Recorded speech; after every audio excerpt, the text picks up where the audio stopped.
Hi everyone, this is Anam. Welcome to PhD jobs and admission. तो आज के इस लेक्चर में मैंने रिसर्च मेथोडोलॉजी के कुछ इंपॉर्टेंट एमसीक्यूज आपके साथ डिस्कस करा है, Hindi as well as in English, for your upcoming DAVV DET 2021 and 2022। So मैं आपको बता दूं, आज के इस वीडियो में मैंने जो रिसर्च मेथोडोलॉजी के एमसीक्यूज आपके साथ डिस्कस करा है, ये बहुत इंपॉर्टेंट एमसीक्यूज है और जो डिफरेंट यूनिवर्सिटीज में रिसर्च मेथोडोलॉजी के क्वेश्चंस पूछे गए थे, वो सारे क्वेश्चंस मैंने आज के इस वीडियो में आपके साथ डिस्कस करा है। सो आप इस वीडियो को एंड तक जरूर देख लीजिएगा।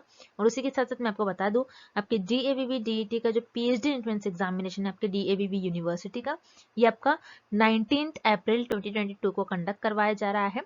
तो इस एग्जामिनेशन का पेपर पैटर्न कुछ इस तरीके से होगा कि आपका पेपर दो पार्ट्स में डिवाइडेड होगा, part A and part B.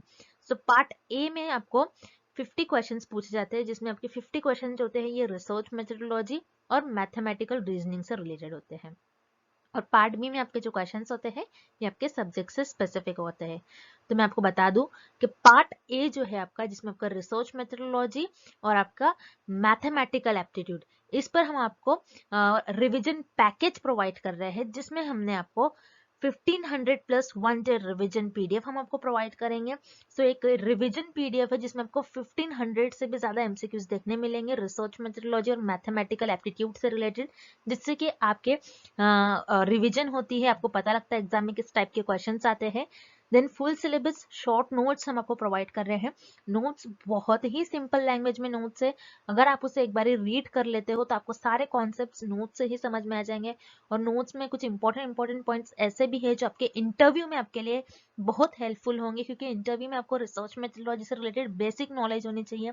Then next 10 full syllabus mock test, हम आपको मॉक टेस्ट भी प्रोवाइड करते हैं research methodology as well as आपको मैथमेटिकल एप्टीट्यूड पे। तो इस तरीके से हम आपको रिवीजन पैकेज प्रोवाइड कर रहे हैं, जिससे कि मैं आपको गारंटी देती हूँ आप इजीली आपके एग्जाम में क्वेश्चंस मार्क कर आ जाओगे, आप इजीली इस यूनिवर्सिटी के पीएचडी एंट्रेंस एग्जामिनेशन को क्रैक कर पाओगे। क्योंकि प्रीवियसली 2 to 3 यूनिवर्सिटीज का जो पीएचडी एंट्रेंस एग्जामिनेशन हुआ था, उसमें हमें स्टूडेंट्स का फीडबैक आया है कि हमारे इसी कंटेंट से उनको एग्जाम में डायरेक्टली 30 to 40 क्वेश्चंस पूछे गए थे। सो याद रखिएगा, हमारे इस कोर्स को परचेस करने के लिए स्क्रीन पर जो आपको नंबर नजर आ रहा है उस पर आपको हमें व्हाट्सएप के थ्रू कॉन्टैक्ट करना है। नॉर्मल कॉल्स नंबर पर नहीं लगेगा। और आप हमारे ऐप के थ्रू भी स्टडी मटेरियल को एक्सेस कर सकते हो। सो ऐप को एक्सेस करने की लिंक मैंने आपके साथ डिस्क्रिप्शन बॉक्स में शेयर कर रखी है, आप वहां से डायरेक्टली हमारे ऐप पर जा सकते हो और ऐप के वेब पेज पर ही आपको स्टडी मटेरियल दिख जाएगा। So that's it and let's begin with the video. हमारे इस रिसर्च मेथोडोलॉजी के कोर्स में हम आपको full syllabus video lectures, notes, 10 full syllabus mock test, 1000 plus practice MCQs PDF provide करेंगे in both language, Hindi as well as in English. So हमारा जो ये रिसर्च मेथोडोलॉजी का कंटेंट है, ये हमने हमारे एक्सपीरियंस के बेसिस पर और जो एक्चुअल पीएचडी एंट्रेंस एग्जाम में क्वेश्चंस पूछे जाते हैं, वो सारी चीजें हमारे इस रिसर्च मेथोडोलॉजी के कंटेंट में हमने कवर करे हैं। तो आपको हमारा, अगर आप कोर्स परचेस करोगे, अगर आप हमारा कोर्स फॉलो करोगे, तो आपको कुछ इस तरीके से हमारे रिसर्च मेथोडोलॉजी के कंटेंट में आपको प्रिपरेशन करना है कि आपको हमारे जो नोट्स है और जो मॉक टेस्ट इसको एक वीक में कवर कर लेना है। और ये जो 1000 प्लस एमसीक्यूज पीडीएफ है, 1000 प्लस एमसीक्यूज पीडीएफ, ये आप आपके एज अ रिविजन के तौर पर यूज कर सकते हो। आप आपके एग्जाम के एक दिन पहले, और अगर आप आपके एग्जाम के इवन 4 to 5 आवर्स पहले भी इसको एक बार रीड कर चले जाओगे, तो आप एग्जाम में इजीली क्वेश्चंस को मार्क कर आ जाओगे। तो मैं आपको गारंटी देती हूँ कि हमारे इसी रिसर्च मेथोडोलॉजी के कंटेंट से आपको एग्जाम में क्वेश्चंस पूछे जाएंगे। हमारे जो स्टूडेंट्स हैं, हमारे जो बैच के स्टूडेंट्स हैं, उन कई स्टूडेंट्स का फीडबैक है कि उनको हमारे इस रिसर्च मेथोडोलॉजी के कंटेंट से डायरेक्टली एग्जाम में 10 to 12 क्वेश्चंस पूछे गए थे। सो हमारे इस स्टडी मटेरियल को परचेस करने के लिए आपको इस नंबर पर हमें व्हाट्सएप के थ्रू कॉन्टैक्ट करना है। याद रखिए, आपको व्हाट्सएप के थ्रू ही हमें कॉन्टैक्ट करना है। और आप अगर मैसेज करते हो, मैसेज करने के विद इन 15 to 20 मिनट्स में आपको सारा स्टडी मटेरियल प्रोवाइड कर देंगे। और आप हमारे ऐप को भी डाउनलोड कर सकते हो, जो कि है ग्लोबल ऑनलाइन ऐप।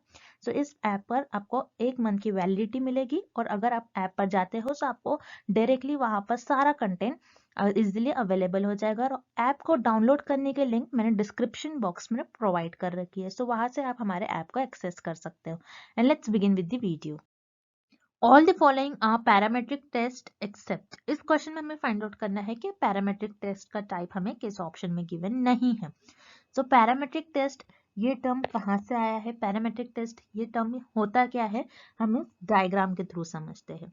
तो याद रखिए हाइपोथेसिस को हम अपनी रिसर्च में टेस्ट करते हैं। हाइपोथेसिस एक टेंटेटिव स्टेटमेंट होता है जो रिसर्चर के अजम्पशंस और गेसेस पर बेस्ड होता है। तो रिसर्चर जब भी हाइपोथेसिस को टेस्ट करते हैं तो सिर्फ और सिर्फ नल हाइपोथेसिस को टेस्ट करते हैं। नल हाइपोथेसिस को रिसर्चर जब टेस्ट करते हैं उसमें हाइपोथेसिस टेस्टिंग का यूज करते हैं। सो हाइपोथेसिस टेस्टिंग का यूज करने के लिए रिसर्चर को स्टैटिस्टिकल टेस्ट का यूज करते हैं रिसर्चर।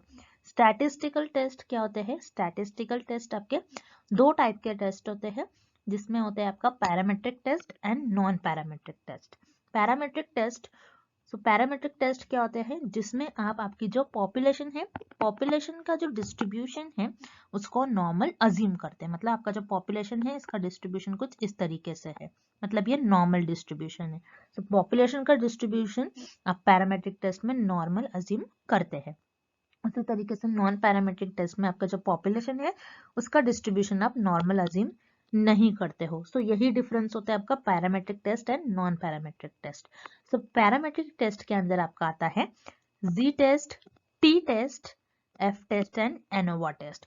सो टी टेस्ट, एनोवा टेस्ट ये दोनों आपके हो जाएंगे पैरामीट्रिक टेस्ट। तो T test and ANOVA test ये दोनों भी आपके पैरामीट्रिक टेस्ट हो जाएंगे। और नॉन पैरामीट्रिक टेस्ट में आपका क्या आता है? Chi square test, U test and H test. तो उसी तरीके से इस क्वेश्चन में हमें गिवन है मैन विटने यू टेस्ट। तो मैन विटने यू टेस्ट आपका नॉन पैरामीट्रिक टेस्ट में आता है। सो यहाँ पर आपका ऑप्शन सी करेक्ट हो जाएगा। मैन विटने यू टेस्ट आपका पैरामीट्रिक टेस्ट में के अंदर नहीं आता है, बल्कि ये आपका नॉन पैरामीट्रिक टेस्ट के अंदर आता है, जिसमें आपकी जो पॉपुलेशन है उसका डिस्ट्रीब्यूशन को नॉर्मल अज्यूम नहीं करते हो। सो ऑप्शन डी जो आपको गिवन है पियर्सन्स कोरिलेशन कोएफिशिएंट, ये ऑप्शन बस आपको कंफ्यूज करने के लिए गिवन है। सो पियर्सन्स कोरिलेशन कोएफिशिएंट क्या होता है? आपकी कोरिलेशनल रिसर्च में कोएफिशिएंट होता है जिसे हम कहते हैं कार्ल पियर्सन्स कोएफिशिएंट। सो कार्ल पियर्सन्स कोएफिशिएंट आपको बताता है आपके जो वेरिएबल्स है कैसे एक दूसरे से कोरिलेटेड है, क्या परफेक्ट पॉजिटिवली कोरिलेटेड है या फिर परफेक्ट नेगेटिवली कोरिलेटेड है। सो जो ऑप्शन डी आपको गिवन है, ऑप्शन डी का इस क्वेश्चन से कोई लेना देना नहीं है, बस आपको कंफ्यूज करने के लिए ये क्वेश्चन दिया गया है। सो आपका इस क्वेश्चन का करेक्ट ऑप्शन हो जाएगा option C Mann Whitney U test. Mann Whitney U test आपके नॉन पैरामीट्रिक टेस्ट के अंदर आता है और T test and ANOVA test ये आपके पैरामीट्रिक टेस्ट में आता है, जिसमें आप आपकी जो पॉपुलेशन है उसके डिस्ट्रीब्यूशन को नॉर्मल अज्यूम कर लेते हो। और मैन विटने यू टेस्ट ये आपके नॉन पैरामीट्रिक टेस्ट में आता है, जिसमें आप आपकी पॉपुलेशन का डिस्ट्रीब्यूशन को नॉर्मल अज्यूम नहीं करते हो। सो यहाँ पर आपका ऑप्शन सी करेक्ट हो जाएगा, Mann Whitney U test. Next, measurement of salt tolerance in plant is a variable, which type of variable it is? So यहाँ पर हमें एक क्वेश्चन दिया गया है, एक एग्जाम्पल दिया गया है बेसिकली, और उसे हमें पूछा गया है कि जो एग्जाम्पल हमें दिया गया है ये कौन सा वेरिएबल का एग्जाम्पल होगा। अब यहाँ पर प्लांट में सॉल्ट टॉलरेंस लेवल को मेजर किया जा रहा है कि प्लांट में कितना सॉल्ट टॉलरेंस लेवल है। सो उसको मेजर किया जा रहा है, तो यहाँ पर सॉल्ट टॉलरेंस ये एक वेरिएबल हो गया। अब ये जो वेरिएबल है कौन से टाइप का वेरिएबल है? क्या ये कोफाउंडिंग वेरिएबल है, लैटेंट वेरिएबल है या फिर मॉडरेटिंग वेरिएबल है? ये हमें पता करना है। सो याद रखिए प्लांट में सॉल्ट टॉलरेंस कितना है इसको हम बेसिकली प्रॉपर वे में मेजर नहीं कर सकते, क्योंकि सॉल्ट में टॉलरेंस लेवल मेजर करना इट्स वेरी डिफिकल्ट। तो ऐसी चीजें जिसको हम डायरेक्टली मेजर नहीं कर सकते हैं, डायरेक्टली याद रखिएगा, ऐसी चीजें जिसे हम डायरेक्टली मेजर नहीं कर सकते हैं उन वेरिएबल्स को कहते हैं लेटेंट वेरिएबल। सो इस क्वेश्चन का आपका राइट आंसर हो जाएगा option B, latent variable. Latent variable ऐसे वेरिएबल होते हैं जिनको आप डायरेक्टली मेजर नहीं कर सकते हो, डायरेक्टली आप उसको आप थोड़ा बहुत उसको ऑब्जर्व तो कर सकते हो, लेकिन उसको डायरेक्टली आप चीजों को मेजर नहीं कर सकते हो, तो उसे हम कहते हैं लेटेंट वेरिएबल। उसी तरीके से जो रिमेनिंग ऑप्शन है उन्हें भी हम देख लेते हैं। कोफाउंडिंग वेरिएबल, कोफाउंडिंग वेरिएबल क्या होते हैं? ये भी आपके एक्सट्रेनियस वेरिएबल की तरह होते हैं, जो कि आपके डिपेंडेंट वेरिएबल को अफेक्ट करते हैं और डिपेंडेंट वेरिएबल को हार्म करते हैं। और कोफाउंडिंग वेरिएबल से जो बायसनेस है ये बायसनेस को इंक्रीज करती है। सो यहाँ पर इस क्वेश्चन में हमें ऐसे रिलेटेड कुछ नहीं पूछ रहा है, सो यहाँ पर आपका ऑप्शन ए इनकरेक्ट हो जाएगा। उसी तरीके से option C moderating variable. Moderating variable क्या होता है? जो कि आपके independent variable and as well as dependent variable, ये दोनों भी वेरिएबल को हार्म करते हैं, इन दोनों भी वेरिएबल को अफेक्ट करते हैं, उसे हम कहते हैं मॉडरेटिंग वेरिएबल। सो यहाँ पर क्वेश्चन में हमें इंडिपेंडेंट और डिपेंडेंट वेरिएबल से क्वेश्चन नहीं पूछा गया है, बल्कि हमें एक ऐसा वेरिएबल दिया गया है जिसको हमें मेजर करना है, जिसे हम डायरेक्टली मेजर भी नहीं कर सकते। सो उसे हम कहते हैं लेटेंट वेरिएबल, ना कि मॉडरेटिंग वेरिएबल। तो इस क्वेश्चन का आपका ऑप्शन भी करेक्ट हो जाएगा। Next, what is the use of factorial analysis. इस क्वेश्चन में हमें पूछ रहा है कि फैक्टोरियल एनालिसिस का यूज क्या होता है। सो याद रखिए, रिसर्च में एक टर्म होता है फैक्टोरियल एनालिसिस, जिसका मतलब होता है कि reduction of data. So factorial analysis, अगर आपके पास बहुत ज्यादा डेटा होगा रिसर्च में, तो जो अननेसेसरी डेटा होगा उसको रिड्यूस करने के लिए फैक्टोरियल एनालिसिस का यूज करा जाता है। अब मान लीजिए फॉर एग्जाम्पल मेरे पास बहुत ज्यादा डेटा है, बहुत ज्यादा वेरिएबल्स है, जैसे वेरिएबल ए, बी, सी, वेरिएबल डी, वेरिएबल ई, वेरिएबल एफ। अब मेरे पास इतने सारे वेरिएबल्स है। अब इतने सारे वेरिएबल्स पर मुझे फोकस करना, इनको ऑब्जर्व करना, इनको एनालाइज करना डिफिकल्ट हो जाएगा। अब रिसर्चर क्या करते हैं, जो ये वेरिएबल्स हमें दिए गए हैं ए से एफ तक, इन सारे वेरिएबल्स को रिसर्चर को एनालाइज करना मुश्किल होता है, तो रिसर्चर क्या करते हैं, इस डेटा को रिड्यूस करते जाते हैं और रिसर्चर ये पता लगाते हैं कौन से दो ऐसे वेरिएबल्स होंगे जिसकी वजह से ये सारे जो वेरिएबल्स एक दूसरे से लिंक्ड है और कनेक्टेड है। सो जैसे मैं यहाँ पर देखूंगी कि यहाँ पर जो वेरिएबल बी है और वेरिएबल डी है, ये दोनों एक ऐसे वेरिएबल्स है जिसकी वजह से ये सारे वेरिएबल्स एक दूसरे से लिंक्ड है, सारे वेरिएबल्स एक दूसरे से कनेक्ट है।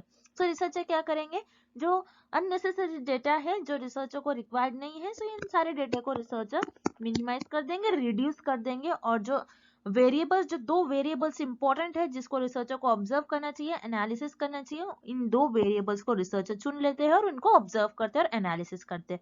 सो बेसिकली फैक्टोरियल एनालिसिस का मीनिंग क्या होता है और यूज क्या होता है कि रिसर्च में बहुत ज्यादा डेटा होने की वजह से रिसर्चर उन चीजों को, उन वेरिएबल्स को ऑब्जर्व नहीं कर पाते, एनालिसिस नहीं कर पाते, क्योंकि बहुत ज्यादा डेटा होने की वजह से रिसर्च जो होगी कॉम्प्लेक्स वे की तरफ चली जाएगी।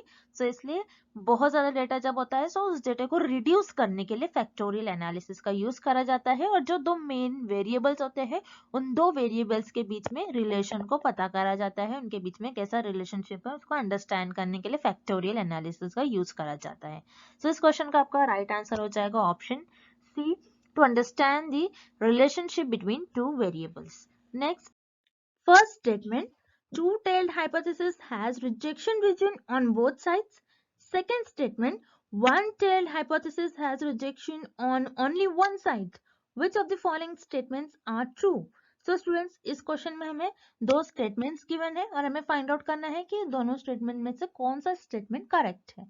ओके, सो यहाँ पर फर्स्ट स्टेटमेंट में हमें गिवन है कि टू-टेल हाइपोथेसिस में दोनों भी साइड रिजेक्शन रीजन होता है। सो यस, यहाँ पर जैसे आप देख रहे हो, हम टेबल को रिफर करेंगे यहाँ पर, जहाँ पर आप देख रहे हो यहाँ पर टू टेल हाइपोथेसिस टेस्ट में रिसर्चर दोनों भी साइड टेस्ट करते हैं ग्राफ के, okay, left side as well as right side. So यहाँ पर टू टेल हाइपोथेसिस में दोनों भी साइड रिजेक्शन रीजन होता है, okay, that's why here first statement is correct. Then second statement हमें क्या गिवन है, वन टेल हाइपोथेसिस जो होता है वहां पर रिजेक्शन रीजन सिर्फ एक ही साइड पर होता है। So it is also correct, जहां पर हमें जैसे पता है वन टेल हाइपोथेसिस के दो टाइप होते हैं, लेफ्ट टेल हाइपोथेसिस और राइट टेल हाइपोथेसिस। ओके, सो यहाँ पर आप टेबल में देखना है आपको लेफ्ट टेल हाइपोथेसिस, जहां पर आप ग्राफ में सिर्फ लेफ्ट साइड पर टेस्ट करते हो, और राइट टेल हाइपोथेसिस जहां पर आप ग्राफ में सिर्फ राइट साइड पर टेस्ट करते हो। So yes, one tailed hypothesis में रिजेक्शन रीजन जो होता है सिर्फ एक ही साइड होता है, that's why here statement 2 is also correct. So यहाँ पर करेक्ट ऑप्शन होगा option C, both first and second statements are true. Okay, next, the degree to which numerical data tend to spread out about an average value is called। इस question में हमें find out करना है कि आपके पास जो भी न्यूमेरिकल डेटा होता है, आपके पास जो भी डेटा होता है, आप उसको स्प्रेड आउट करते हैं। मतलब मान लीजिए मेरे पास कुछ डेटा है और उस डेटा को, मेरे पास कुछ इंफॉर्मेशन है, न्यूमेरिकल डेटा है, मतलब मान लीजिए किसी पॉपुलेशन है, उस पॉपुलेशन की मैंने हाइट मेजर कर ली, पर्टिकुलर पॉपुलेशन है उसकी, उस पॉपुलेशन की, और या फिर उस सैंपल की मैंने हाइट मेजर कर ली। हाइट मेजर करने के पास मेरे पास एक न्यूमेरिकल डेटा हो गया। देन मैं उस न्यूमेरिकल डेटा को ग्राफ में प्लॉट करूंगी, मतलब कुछ इस तरीके से मैं इसको स्प्रेड आउट करूंगी, तो कुछ इस तरीके से मुझे एक ग्राफ मिल जाएगा।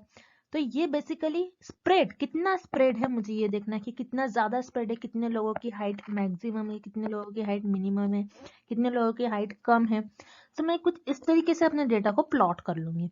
तो कितना स्प्रेड है मेरा डेटा, कितना ज्यादा स्प्रेड है, ये हमको कौन सा ऑप्शन बताता है। तो याद रखिएगा कि आपका जो डिस्ट्रीब्यूशन है, कितना स्प्रेड है, कितना डिस्ट्रीब्यूटेड है, कितना ज्यादा स्प्रेड है, वो आपको वेरिएंस बताता है। वेरिएंस ये आपका सेंट्रल मूवमेंट होता है, ये आपकी सेकेंड सेंट्रल मूवमेंट होता है, जो आपको बताता है कि आपका जो डिस्ट्रीब्यूशन है वो कितना स्प्रेड आउट है। तो यहाँ पर आपका ऑप्शन ही करेक्ट हो जाएगा। Then option B constants. Constant क्या होता है, जो वैल्यू फिक्स्ड हो।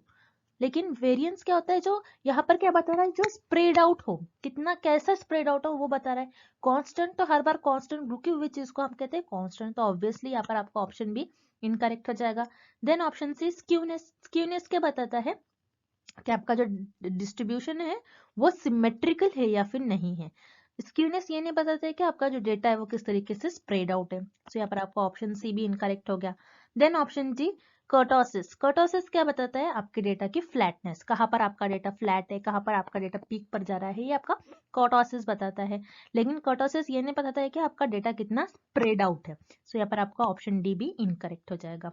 सो आपका जो डेटा होता है वो कितना स्प्रेड आउट है, कितना कम स्प्रेड है, कितना ज्यादा स्प्रेड है, वो आपका बताता है वेरिएंस। सो यहाँ पर आपका करेक्ट ऑप्शन हो जाएगा variance, and this is the definition of variance.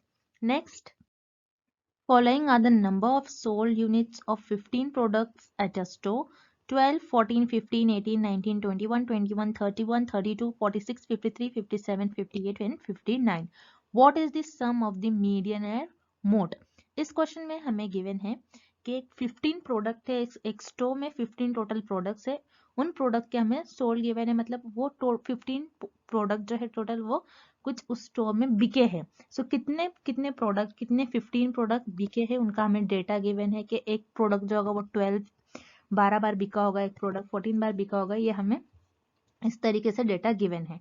अब इस डेटा का हमें median and mode find out करना है और उनका सम निकालना है। देन याद रखिएगा मीडियन एंड मोड क्या होता है, पहले तो आपको ये पता होना चाहिए। मीडियन क्या होता है कि आपके डेटे में जो मिडिल वैल्यू, आपके डेटे की मिडिल या फिर सेंटर वैल्यू का हम कहते हैं मीडियन। और मोड किसे कहते हैं, आपके डेटे में जो सबसे ज्यादा बार और सबसे मैक्सिमम बार जो वैल्यू रिपीट हो रही है उससे हम कहते हैं मोड। अब पहले हम मीडियन फाइंड आउट करते हैं। तो मैंने आपको प्रीवियस सारे लेक्चर्स में मीडियन को कैलकुलेट करने के कुछ स्टेप्स बताए हैं, बस आपको उन स्टेप्स को याद रखने हैं। तो मीडियन को फाइंड आउट करने का स्टेप 1 होता है, आपको आपका जो डेटा है वो इंक्रीजिंग ऑर्डर में अरेंज करना होता है। तो यहाँ पर आपको जो डेटा गिवन है ऑलरेडी इंक्रीजिंग ऑर्डर में अरेंज कर कर हमें गिवन है, मतलब पहले छोटा नंबर है फिर उससे बड़ा बड़ा बड़ा एंड देन हाईएस्ट नंबर हमें गिवन है। तो यहाँ पर आपका जो डेटा है वो इंक्रीजिंग ऑर्डर में अरेंज है। देन स्टेप 2 हमें ये देखना है कि आपका जो डेटा है वो ऑड है या फिर आपका जो डेटा है वो इवन है।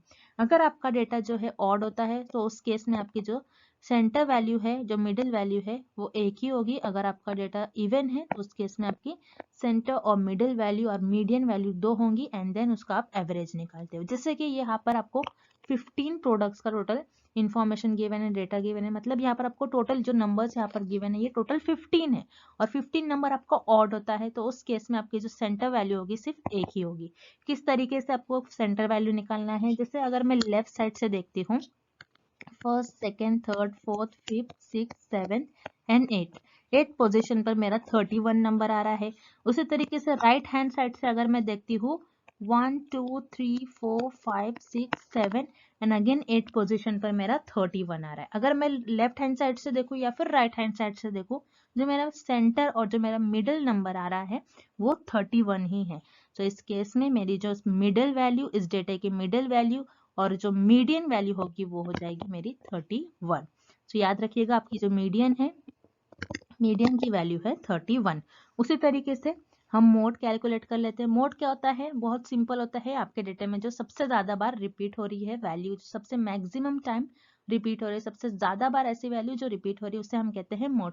उसी तरीके से यहाँ पर आपको डेटा देखना है, इस डेटा में आपकी 21 एंड 21 ये वैल्यू 2 बार रिपीट हो रही है। तो आपका इस केस में मोड की वैल्यू हो जाएगी आपकी 21। अब हमें क्या करना है, mean sorry median and mode, ये दोनों की भी हमें सम निकालना है। सम क्या होता है? Sum is nothing but addition, आपको ऐड करना है।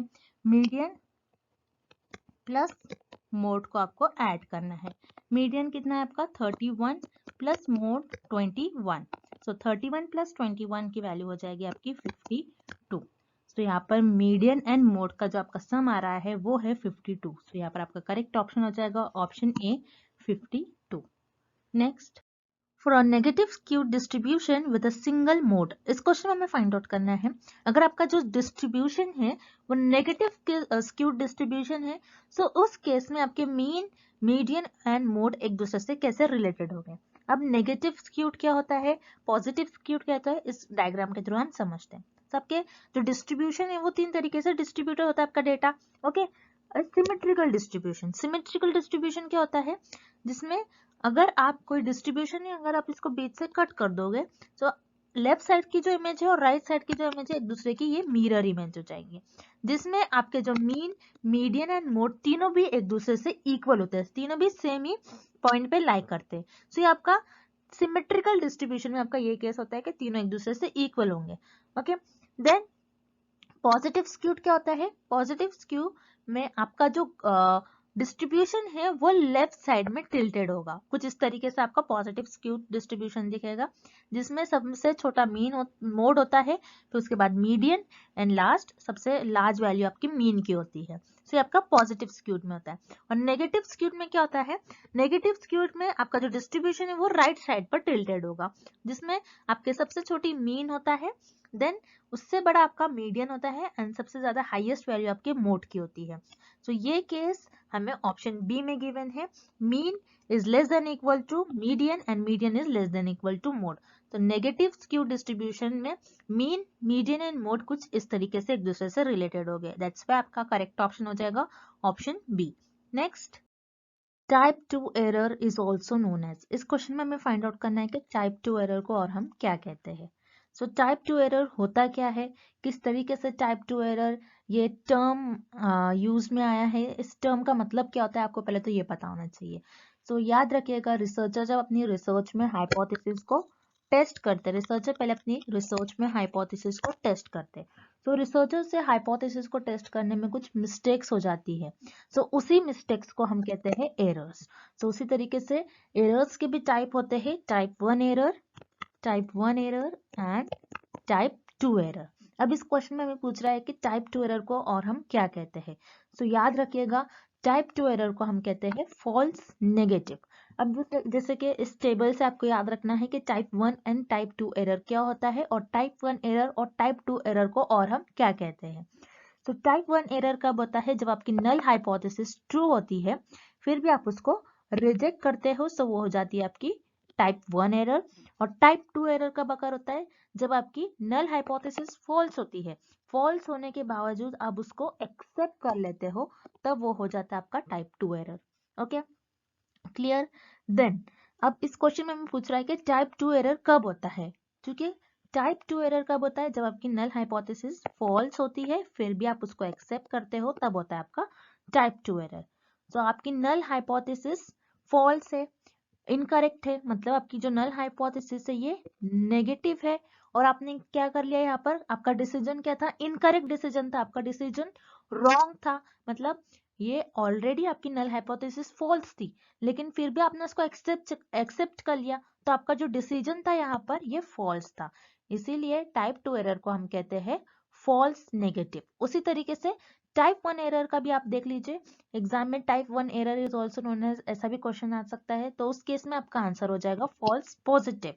अब टाइप 1 एरर को हम फॉल्स पॉजिटिव क्यों कहते हैं, क्योंकि यहाँ पर आप देखिए आपकी जो नल हाइपोथेसिस होती है वो ट्रू होती है, फिर भी आप उसको रिजेक्ट करते हो, तब आपका होता है टाइप 1 एरर। तो यहाँ पर आपकी जो नल हाइपोथेसिस है ट्रू है, मतलब ये पॉजिटिव सेंस कर रहा है, आपकी नल हाइपोथेसिस ट्रू है, लेकिन आपने यहाँ पर कैसा डिसीजन ले लिया, इनकरेक्ट डिसीजन ले लिया, फॉल्स डिसीजन ले लिया, ट्रू होने के बाद भी आपने इसको रिजेक्ट कर दिया, तो आपका डिसीजन फॉल्स था।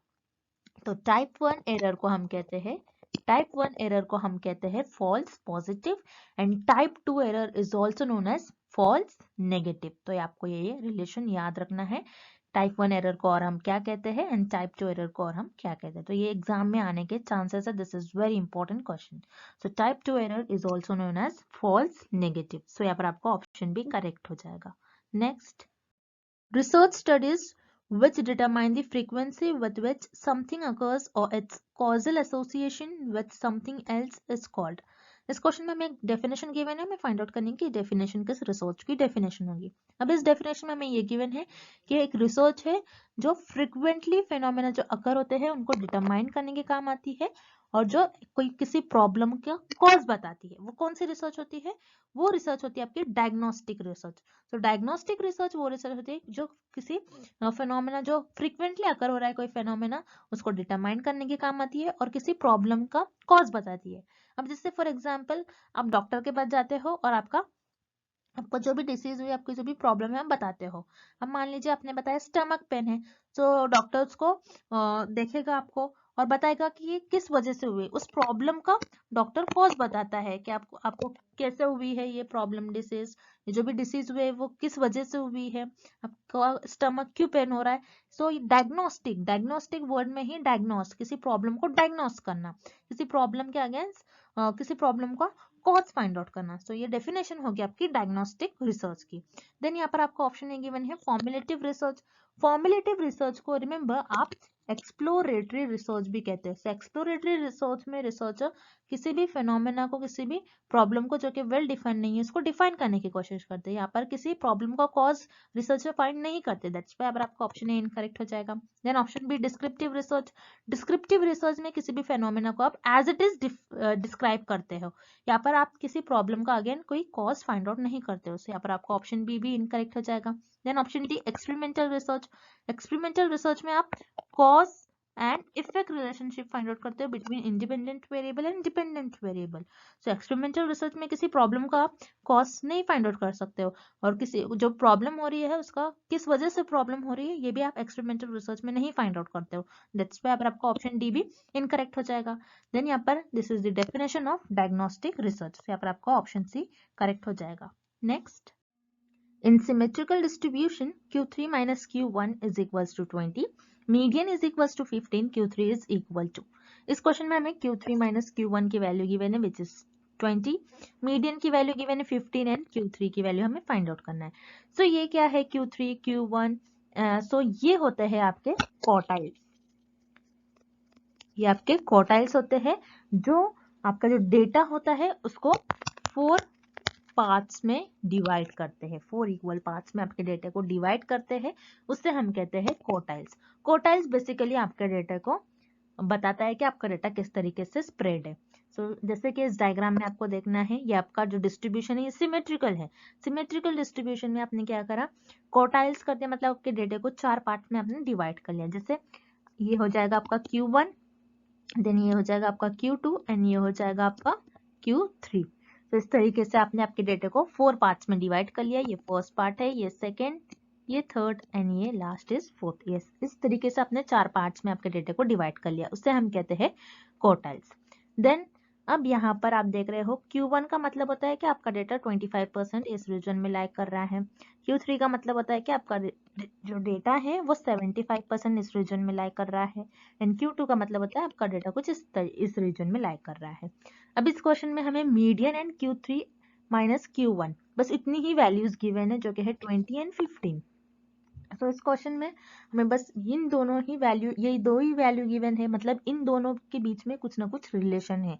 सो वो रिलेशन का आपका फॉर्मूला आपको याद होना चाहिए, जो होता है आपका इस रिलेशन का जो फॉर्मूला होता है वो होता है, दिस इज वेरी इंपॉर्टेंट, आपको फॉर्मूला याद रखना है।